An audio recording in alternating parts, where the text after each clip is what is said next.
जादुई तोता। एक छोटे से गांव में एक गरीब परिवार रहता था। उस परिवार में रामू और उसकी बीवी सीता उसके बेटे चिंटू के साथ रहते थे। उसी गांव में एक तोता भी रहता था। उसका नाम था रघु। वो किस्मत का धनी था। जहां भी जाता वहां किसी भी चीज की कमी नहीं पड़ती थी। एक दिन रघु उड़ते उड़ते उस गरीब परिवार के घर गया। रघु सोचता है, अरे वाह, लगता है यहाँ आज बहुत अच्छा खाना मिलेगा। मैं पेट भर के खाऊंगा। वो एक कटोरी में रखे अमरूद देखता है। अरे वाह, अमरूद, मुझे तो ये बहुत पसंद है। मैं तो इसे पेट भर के खाऊंगा। रघु तोता अमरूद खाने ही लगता है।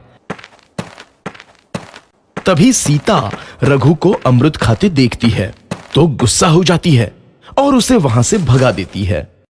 भाग यहाँ से, न जाने कहां से आ जाते हैं। मैं तो परेशान हो गई हूं इनसे। सीता के भगाने के बाद रघु चुपचाप से एक कोने में रहता है। धीरे धीरे उस परिवार की बरकत होने लगती है। एक दिन रामू और सीता खाना खाते वक्त बातें करते हैं। आजकल हमारी बहुत तरक्की हो रही है, काम भी अच्छा चल रहा है। रामू कहता है। इस पर सीता कहती है, सच कहा, भगवान हमेशा ऐसे ही हम पर मेहरबान रहे। बेटा चिंटू भी कहता है, पिताजी, मुझे खिलौना लेके दो ना, मेरे सभी दोस्तों के पास है। रामू कहता है, ठीक है, जरूर लाऊंगा। सीता कहती है, कितने खुश है सब, मेरे परिवार को किसी की नजर ना लगे। एक तरफ ऐसी बातें होती हैं तो दूसरी तरफ रसोई में रघु तोता भी अमरूद खाते रहता है। मजा आया, अमरूद खाया, मजा आया, अमरूद खाया, मजा आया। तभी सीता रसोई में आती है और रघु तोते को अमरूद खाते देख बहुत गुस्सा होती है। सीता रघु को बाहर निकालने के लिए पिंजरे में अमरूद रखती है। रघु जब अमरूद खाने लगता है तो पिंजरे का दरवाजा बंद हो जाता है और वो उसमें फंस जाता है।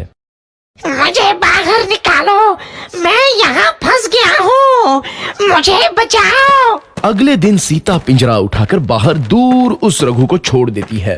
रघु के जाते ही उनके घर आई बरकत धीरे धीरे कम हो जाती है। उन्हें बहुत घाटा होता है। सीता कहती है, ये क्या हो रहा है, अचानक इतना कैसे बदल गया? अभी तक तो सब कुछ अच्छा चल रहा था। रामू कहता है, लगता है भगवान हम पर रूठ गए हैं। चिंटू भी कहता है, लगता है अब मुझे खिलौने भी नहीं मिलेंगे।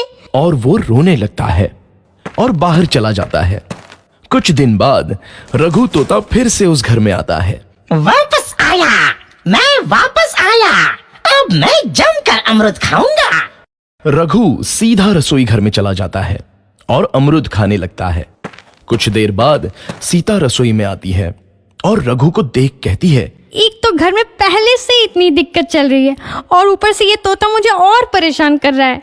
सीता रघु को वहां से भगा देती है। रघु उड़कर किसी कोने में छुप जाता है। कुछ दिन बाद धीरे धीरे उस घर की बरकत वापस आने लगती है। काम भी अच्छे से चलने लगता है। एक रात जब रघु तोता अमरूद खाने जाता है तो पिंजरे में फंस जाता है।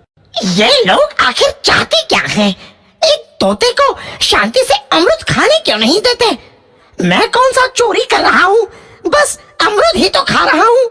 तभी रामू वहां आता है और पिंजरे में रघु तोते को देख उसे बाहर छोड़ देता है। ये तोता भी कितना जिद्दी है, बार बार वापस आ जाता है। जैसे ही रामू रघु को छोड़ देता है, अगले दिन से फिर से उनके घर की बरकत जाने लगती है। काम में घाटा होता है। किसी को समझ नहीं आ रहा था कि ऐसा क्यों हो रहा है। रघु तोता घर आता है तो अचानक बरकत आती है और जब रघु तोता को बाहर निकालते हैं तो बरकत चली जाती है। एक दिन सीता रघु तोते के घर आने और बाहर जाने की स्थिति पर नजर रखती है। ये तोता जब भी घर आता है तो घर में बरकत आती है और जैसे ही ये घर से बाहर जाता है तो उसी के साथ बरकत भी चली जाती है। कहीं ये जादुई तोता तो नहीं है? अगली बार जब ये तोता घर आएगा तो मैं इसे कहीं नहीं जाने दूंगी। सीता रघु का बहुत इंतजार करती है, लेकिन रघु तोता दोबारा उस घर में कभी नहीं आता।